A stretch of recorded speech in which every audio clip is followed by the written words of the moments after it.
বন্ধুরা, আজকে আমি বিকালবেলাতে, বিকাল ঠিক বলা যায় না, সন্ধ্যেবেলায় 6টা সাড়ে 6টা বাজছে, 5:30 এসেছি, কাজ রাতে কোনো শেষ হলো।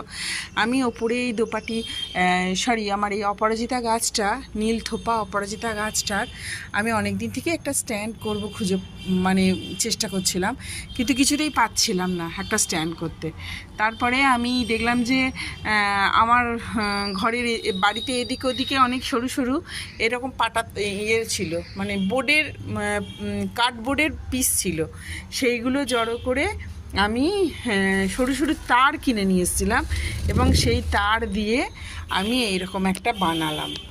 কি সুন্দর হয়েছে, আমার খুব ভালো লাগলো। অনেকক্ষণ থেকে বসে বসে তোমরা দেখতে পাচ্ছ আমি সরু সরু তার দিয়ে এই একটা দুটো তিনটে নিয়েছি, আর তিনটে ছটা আমি প্রথমে একটা চৌকো বক্সের আকারে আমি এটাকে জয়েন করেছি।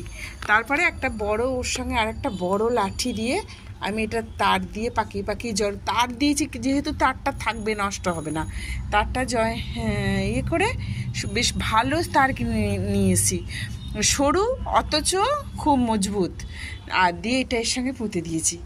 আর তারপরে গাছটা এর মধ্যে জড়িয়ে দিয়েছি।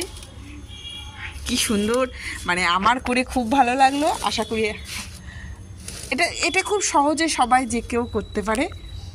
আচ্ছা, হ্যাঁ, নিশ্চয়ই তোমরাও দেখতে পাচ্ছ বন্ধুরা, তোমরাও এটা করতে পারো। অপরাজিতা গাছটাকে সুন্দরভাবে দেখতে সুন্দর লাগবে, অথচ গাছটাও খুব ভালো জায়গা পাবে। ওই এক জায়গায় জড়িয়ে দিতে হয়, তারে দিতে হয় ঘুটুলি পাকিয়ে, তাতে ভালো হয় না।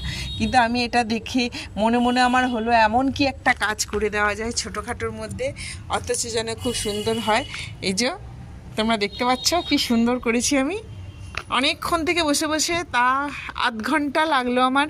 এগুলো জোগাড় করে রেখেছিলাম। আমি একবার এটা উপরে উঠে দেখাচ্ছি, পেছন দিকটা দেখাচ্ছি, তাহলে বুঝতে পারবে। এই